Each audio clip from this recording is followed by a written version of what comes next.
to do was kind of, they forced Mad Lions into an engage onto them, and they would look for those re-engages, and then they would pick apart their opposition. And the thing about these comps is that you don't really have access onto either backline. For Yike being pretty strong and pretty scary, as on Lillia, he's gone 3-0 so far in the LEC. He looks for a mid-gank here.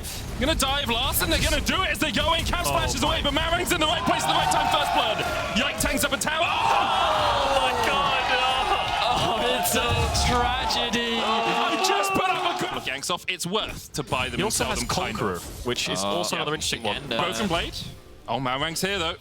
Like looking for it. Szygenda trying to build up that Mega Gnar. Can't quite get it. No flash on the Gnar. Remember, Broken Blade flashing forward, but he can't get in range. The undertow. He doesn't have the mana for it. It's a Conqueror. Look at the Conqueror. Look at it go. Look at him. No need to farm camps when you can farm foes. As he gets Yike underneath the tower. And remember, no Yike, no flash. The swirl seed wide, and the Swifty boys are here to party.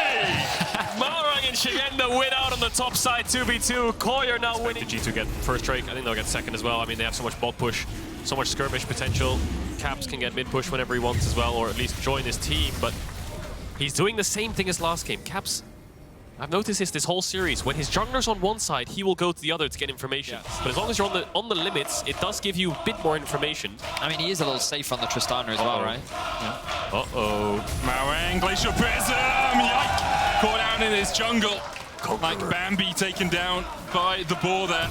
This has got to feel good for Malrang after last game. Yeah. The fact that his jungle is being torn apart. Hansama with the ult. Yeah, Trymbi needs to flash that, gets the stun onto Hansama as well. Mickey could still look for the chase, but the turret goes down, and so no hook can connect. Cap stepping forward here, just wants the plate, he wants the plate, but the plate isn't what you can take. Larssen unwilling to give it up. Cap's able to jump away though, does still have the flash here. Calculated. And in the end, he gets the plate and gets out. Didn't have to burn a summoner. Hashtag worth. Mickey flashing forward. Trymbi though lands the stun. Hansama now cleansing away, but this isn't the best of places to be. Mickey ignited, ticking down, will be able to survive, but they can look for it. Just let him cook. Just let him cook. They also have no cleanse on hands. The Rift comes.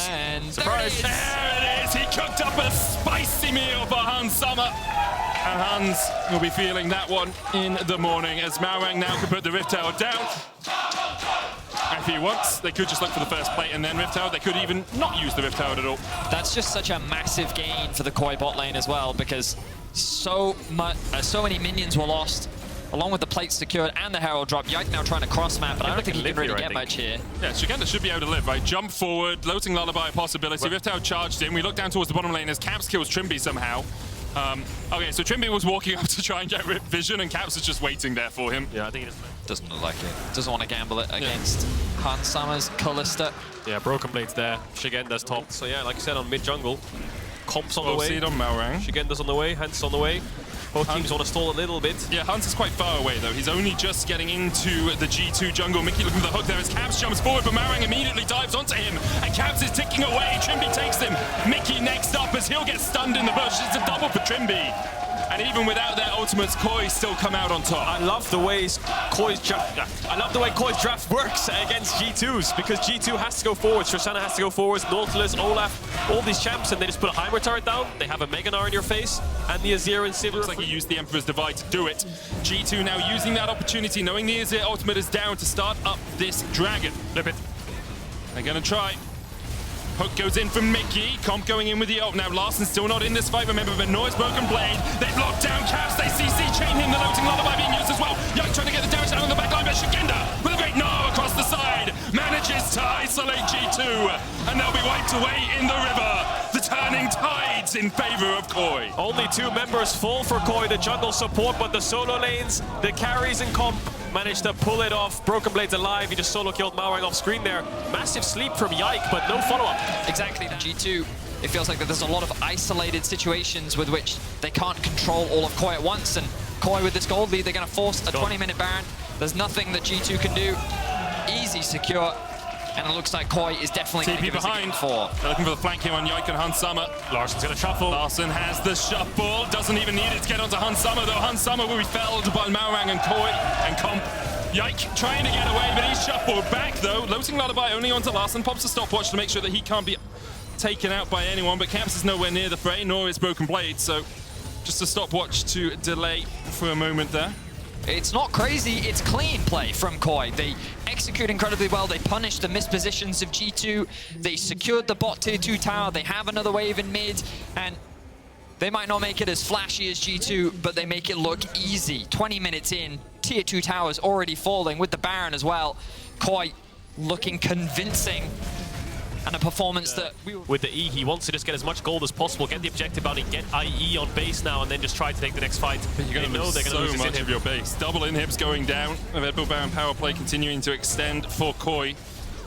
Caps continues to push in though, maybe looking for a tier 3. And Demolish going to do a little bit of work, but who can get back? Well, Baron empowered recall for Szygenda means he'll be back there pretty quick. Caps will take 2 fell, impossible to put behind. Here comes the dive.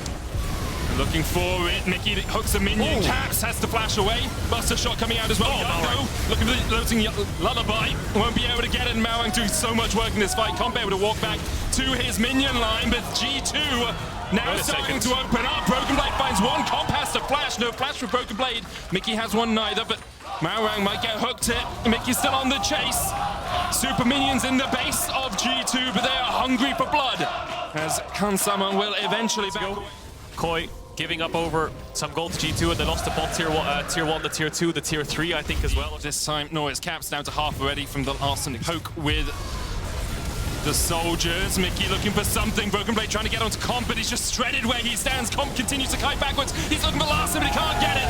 And now Koi can open up. Face call. Pulls back one. Mickey goes back in. Larssen with the stopwatch. Yike's gonna fall. Mickey 2. And Caps and Hansama can only stand and watch. The last defense is not enough. A penta for Comp to close it out and to start Koi's comeback in this series. Massive step up from the carry of Koi. Second pentakill, I believe. He had one at Malmo. He's got one here as well. And it was a little bit hairy on the first dive, but they managed to pull it off on the second. Much more patient play. They kited back beautifully, and Koi played the final team fight to perfection.